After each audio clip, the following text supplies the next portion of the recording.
All right, people. So, December 23rd in Saudi Arabia.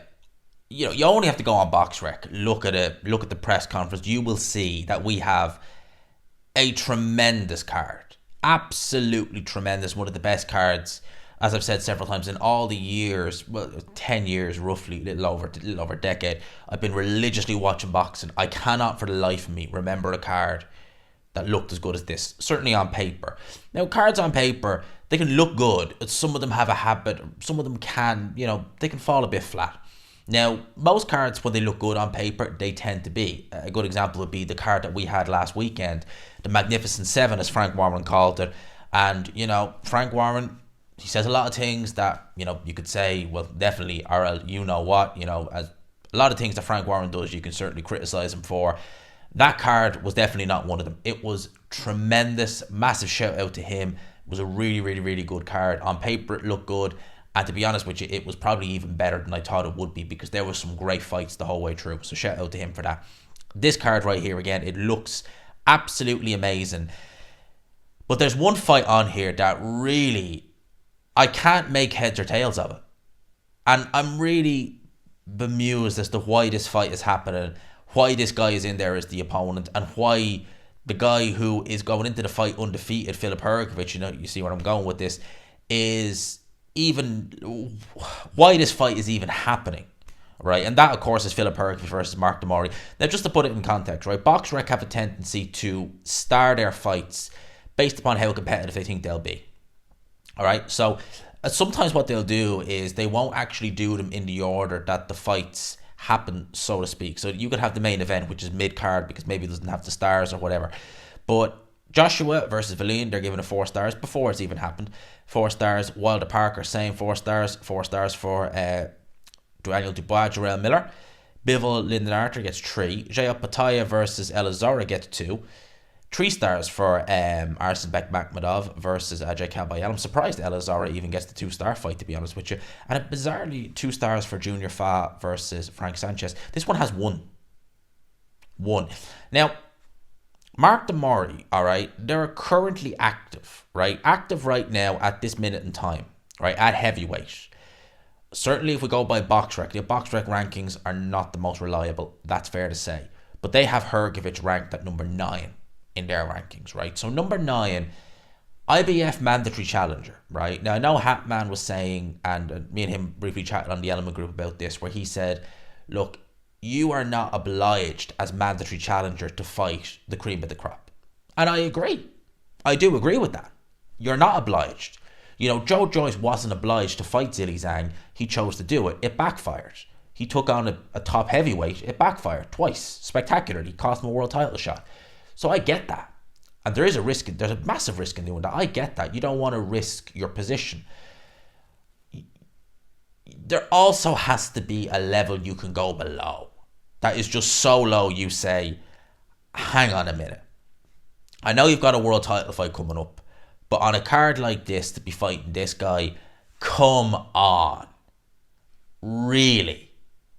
That's what we have here. He's ranked 9th on BoxRec.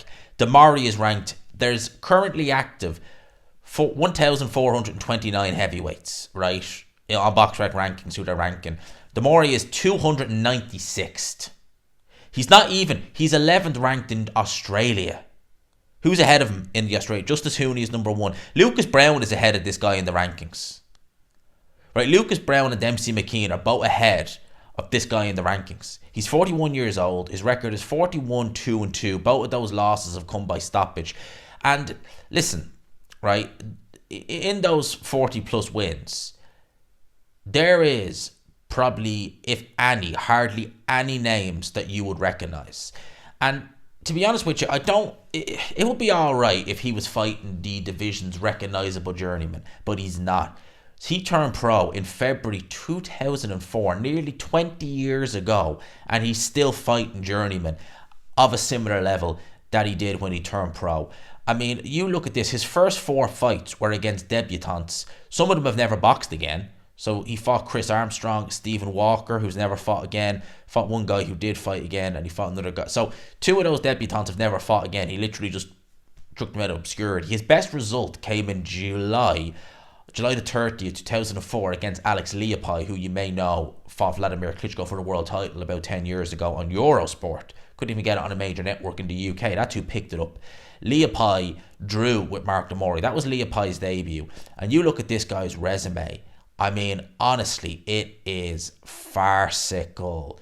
Rob Colloway, I do recognise that name. I think, is it the same Rob Colloway who fought Shannon Briggs? Yeah. Gregory Draws. Yeah, I do recognise his name. And Mark Demori was his last fight in 2012. Right, that's the last time he ever fought. He was a journeyman. There's literally no names on here of anyone I recognise. I do recognise this guy, Ivak Perskov.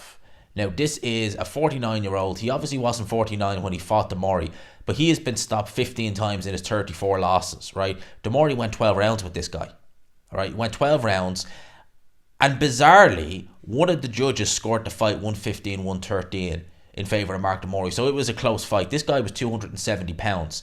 That was in 2013. David Price fought this guy in 2016, and this was on a Sauerland show in Germany. It might have been on the undercard of Cleverly versus Jurgen. I was going to say Jurgen Klopp there. No, Jurgen Bremer. It might have been on that undercard. And I remember comments on Twitter at the time were saying, David Price has just fought the worst journeyman we've ever seen. This guy went the distance and was competitive with this guy 10 years ago. Right? He was stopped in a round by a guy called John Wyborn in 2004. So in his first year, he won all of his fights bar one, which was against Leopai. And he lost this fight by first round knockout, which again, not a good look. Then was just plucked from absolute obscurity to fight David Haye in 2016, January 2016. David Haye's comeback at the O2. That was shown on free to air on Dave. Dave fighting on Dave. Yeah, it was real funny. Dave show old reruns of Top Gear, Mock the Week, Have I Got News for You, stuff like that. And they show real obscure comedy programs. That's what Dave is. And they showed this fight on Dave. It belonged on there. It really did. David Haye, at the time, we didn't know how bad the extent of his, wear and tear was. We soon found out it was horrendous. The guy could barely get through a training camp. The guy had no mobility whatsoever to speak of.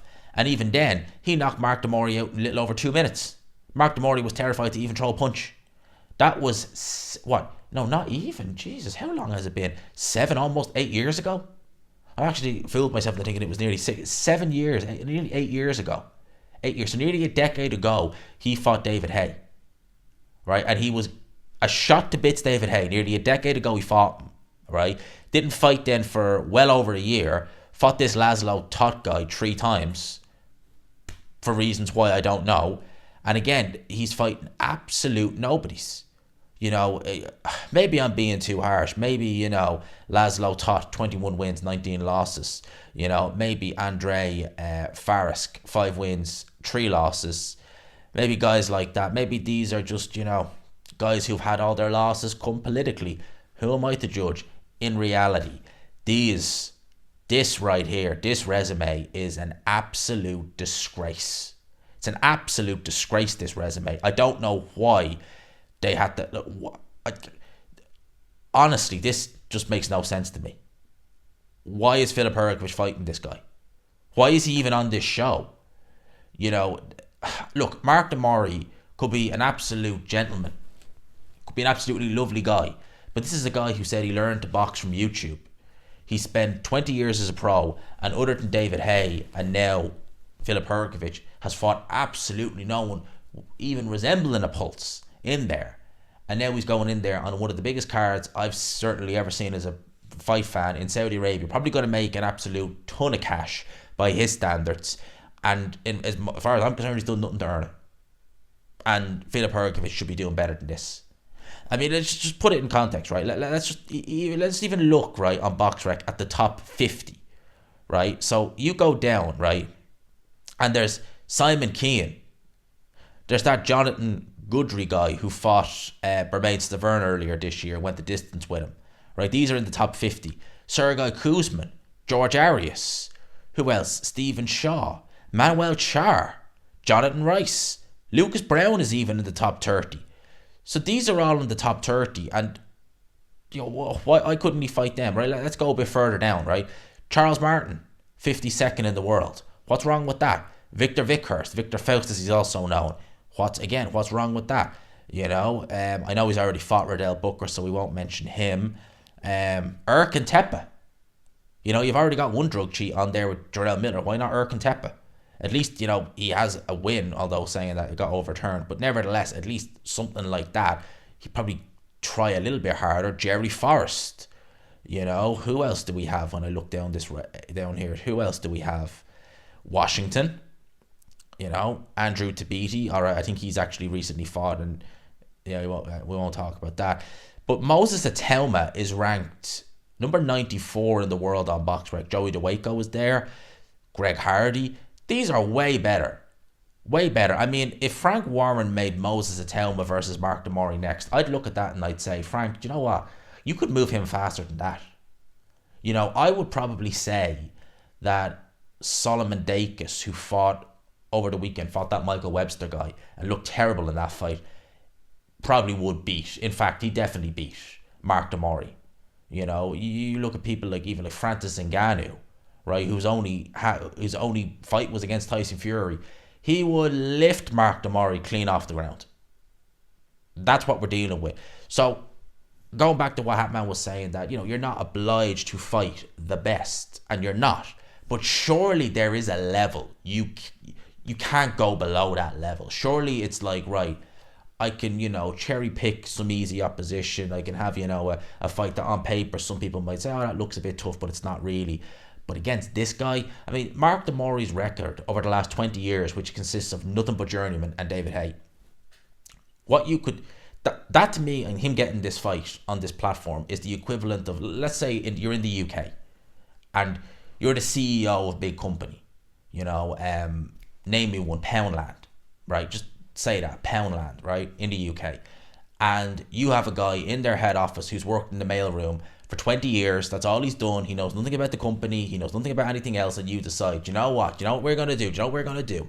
We're going to promote that guy in the mailroom. He's been around for 20 years. He knows everything about where the mail goes. He gives us all our mail on time. Let's promote him to financial director. Oh, good God. This guy don't know what he's doing. Companies losing money left, right, and to give him a redundancy package and send him on his way. That guy would be more out of his depth than Daniel Dubois going to talk to a woman, but he ain't going to be complaining. He's like, well, hell, 20 years working in the mailroom and I've got this big redundancy package. See you later. That's what he's going to be like. That's literally what it's like. Unreal. Not good enough. That's why I gotta say, not good enough. That fight is the one fight that doesn't sit right with me, because it's a gross mismatch. It's going to be over in the blink of an eye, and what is the point in that? At least with some of the other fights, yeah, the Jay Apataya Elazara fight is a complete mismatch, but Elazara's a cruiserweight. He beat the living crap out of Mark de Mori. He's a cruiserweight. Good Lord. Horrible fight. Complete mismatch. Don't like it. Don't know how Mark de Mori got on this card, but as far as I'm concerned, shouldn't be on it. Simple as.